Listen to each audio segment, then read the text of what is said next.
En 2007, à San Francisco, deux amis galèrent à payer leur loyer. Leur grande idée pour s'en sortir, installer 3 matelas gonflables dans le salon et faire payer une petite somme aux voyageurs de passage. Leur nom, Brian Chesky et Joey Gebbia. Résultat, ce bricolage improvisé est devenu une entreprise. Et cette entreprise s'appelle aujourd'hui Airbnb. Non, une des plus grandes entreprises du monde n'est effectivement pas issue d'un concept révolutionnaire. Elle est issue simplement de la volonté de combler un besoin d'argent urgent en se mettant sur la solution la plus simple à mettre en place actuellement. Avec cet exemple, on comprend quelque chose de fondamental. Les meilleurs business ne commencent pas avec l'idée du siècle. Ils naissent d'un problème réel, d'une exécution rapide et d'un plan efficace. Et si vous attendez toujours la grande inspiration avant de vous lancer, vous resterez sur le banc en ayant l'impression que vous êtes en train de jouer, alors que vous n'êtes même pas dans le stade. Alors ce plan efficace, je vais vous le donner maintenant.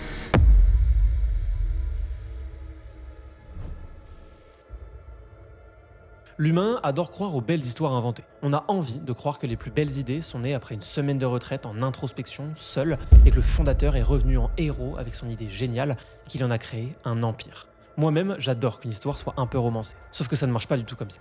Dans la réalité, la plupart des entreprises qui fonctionnent n'ont pas surgi d'une idée transcendante. Elles sont nées d'un problème concret ressenti par un groupe de personnes et qu'un fondateur a choisi de résoudre immédiatement. Regardez Airbnb.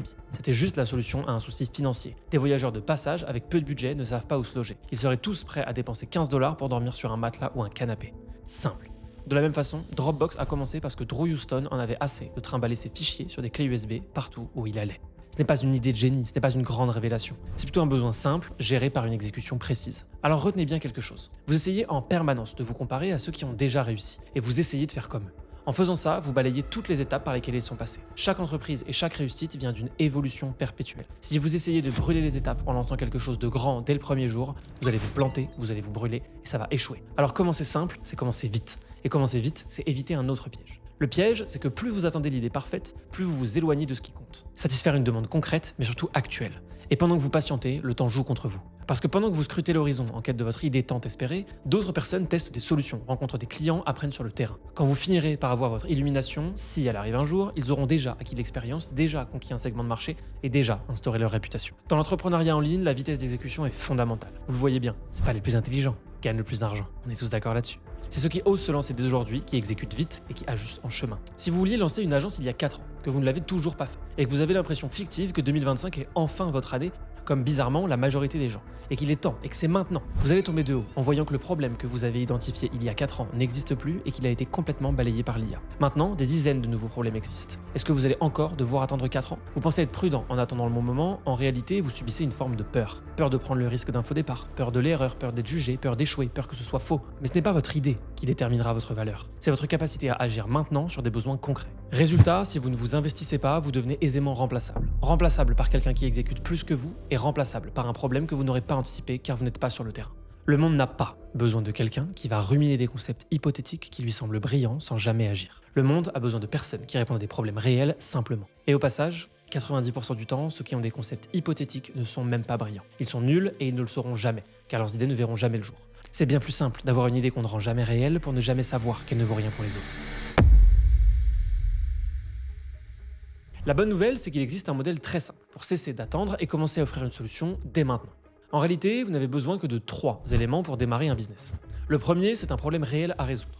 Le deuxième, c'est une solution claire, même si elle est partielle, imparfaite ou améliorable. Et le troisième, c'est une manière simple d'en parler pour que les personnes concernées comprennent instantanément votre proposition. C'est tout. Pas besoin de passer des heures interminables à brainstormer la grande idée. Regardez les freelances qui proposent leurs services. Ils ne prétendent pas révolutionner le monde, ils ciblent une frustration. Pas besoin d'un budget colossal ni d'un concept inédit. Ils détectent une demande, ils s'exécutent. Et dans ce milieu, le service a un immense avantage. Premièrement, vous observez une problématique. Les personnes débordées, les entreprises sans community manager, les vidéos mal montées, les boutiques e-commerce qui ne vendent pas. Deuxièmement, vous proposez une résolution que vous aurez appris. Et troisièmement, vous n'attendez pas que le flash vous tombe du ciel. Vous avancez concrètement en proposant une solution qui règle vraiment le souci de quelqu'un. Vous ne lui vendez pas un service de merde facturé trop cher, vous lui vendez une solution à son problème. Et c'est comme ça que naissent la majorité des réussites. Non pas avec un éclair de génie, mais avec la volonté de servir rapidement une demande qui existe et de s'adapter en chemin au fur et à mesure. Alors arrêtez de penser à gagner 1 million, gagnez déjà 100 €, puis gagnez 1 000 € et enfin gagnez 10 000 €. Et enfin peut-être vous aurez le droit de penser à gagner 100 000 €. Mais avant ça, vous devez prouver à vous-même et aux autres que vous êtes capable de faire ce que vous dites. Reste maintenant à savoir comment trouver ce problème et comment amorcer le mouvement. Je vais vous présenter les 4 étapes à suivre pour vous lancer maintenant. La première étape, c'est d'ouvrir l'œil sur tous les signes de mécontentement ou d'inconfort dans votre environnement. Les forums, les groupes Facebook, YouTube, quelles questions reviennent souvent, de quoi les gens se plaignent-ils. Vous pouvez aussi aller voir les marketplaces comme Fiverr, Malt, ComeUp. Quels services sont les plus demandés? Tentez de repérer des lacunes ou des demandes mal satisfaites. Ensuite, identifiez quelque chose qui vient de votre expérience ou demandez à ChatGPT. Quelles sont les problématiques des entreprises? Quelles solutions je peux apprendre et délivrer à un client que ça aiderait vraiment? Donc notez-le tout de suite. Prenez 15 ou 30 minutes aujourd'hui pour relever au moins 3 plaintes récurrentes. Exemple, je n'ai pas le temps pour gérer mes mails, j'ai besoin d'une page de vente, etc. Ce sont 3 pistes d'idées de business que vous avez à partir d'un problème. Évidemment, n'allez pas vers des idées trop larges ou trop vendeurs de coaching de merde. Je vais t'aider à gagner 32 clients de plus le mois prochain. Non, c'est nul, ça parle à personne, c'est pas clair, ça donne pas confiance et ça n'est pas spécialisé. Pour gagner la confiance, vous devez vous spécialiser et créer un service tangible qui apportera vraiment de la valeur à la personne à laquelle vous le vendez. La deuxième étape, c'est de ne pas chercher la perfection, mais de chercher la pertinence. Prenez l'un de vos 3 problèmes identifiés et interrogez-vous comment est-ce que je pourrais soulager cette douleur pour mon client. Même si votre solution n'est pas révolutionnaire, tant qu'elle répond correctement à un besoin, elle a de la valeur. Par exemple, je veux aider les e-commerçants qui ne convertissent pas assez sur leur boutique. Comment faire? Je peux créer une liste d'optimisation de conversion et leur vendre l'implémentation de cette liste. Simple, efficace. Donc notez maintenant cette deuxième action. Rédigez une mini proposition de service. 2 ou 3 phrases claires indiquant en quoi vous résolvez un problème. Par exemple, je m'occupe de votre vidéo motion design pour présenter votre entreprise en 48 heures à un tarif fixe sans que vous ayez à vous soucier de quoi que ce soit. C'est direct, c'est clair, c'est simple, on comprend tout de suite. Au lieu de tourner en rond à imaginer un concept démesuré, vous offrez un soulagement instantané à un problème concret. Ceux qui ne sont pas concernés vont passer leur chemin. Ceux qui veulent acheter sont déjà en train de vous demander où est-ce qu'ils doivent signer. La troisième étape, c'est de valider sur le terrain. Contactez un prospect potentiel et proposez-lui cette solution. Au besoin, offrez un prix de lancement pour qu'il teste rapidement, voire faites-le gratuitement. Évidemment, approchez-les avec des références. Faites-vous un faux portfolio de tests et contactez des gens. Ainsi, vous ne restez pas dans la théorie. Vous voyez comment la personne réagit, vous voyez si elle est prête à payer et vous voyez si elle est intéressée. En cas de refus, discutez, ajustez, recommencez. Donc la troisième action concrète, c'est de dresser la liste de 5 personnes ou 5 endroits susceptibles d'être intéressés par votre proposition. Écrivez-leur un message concis basé sur votre mini proposition de service. Ne tardez pas, envoyez ces 5 messages aujourd'hui ou dans la semaine maximum. Faites-le vraiment. Vous passez instantanément de la posture de je suis en train de réfléchir à la posture j'agis, j'offre une solution. Vous apprenez plus en quelques interactions qu'en 1000 heures d'introspection seule, à regarder des vidéos et à vous dire qu'il fallait vous lancer.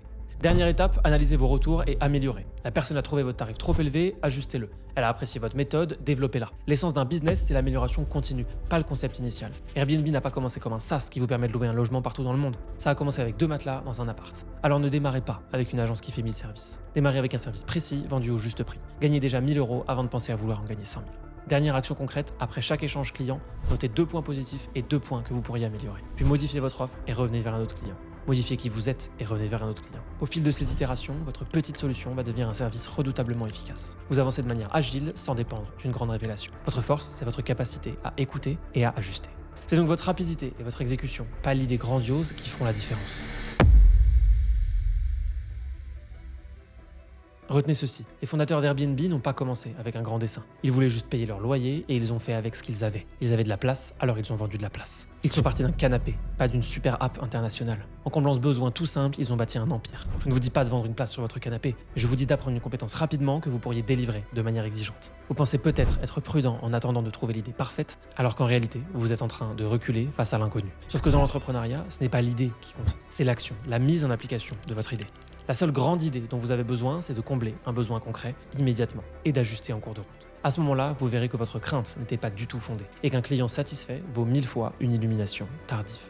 Maintenant, avant de passer à une autre vidéo, prenez 10 minutes pour examiner 3 frustrations concrètes autour de vous. Et demandez-vous, comment est-ce que je peux apporter une solution, même modeste, à l'une de ces frustrations dès cette semaine? C'est ainsi que naissent les meilleurs business. Pas d'une idée du siècle, mais d'un problème réel qu'on s'empresse de résoudre. Et vous pouvez commencer dès aujourd'hui. Ça commencera à faire de vous un entrepreneur. Alors, qu'est-ce que vous voulez résoudre?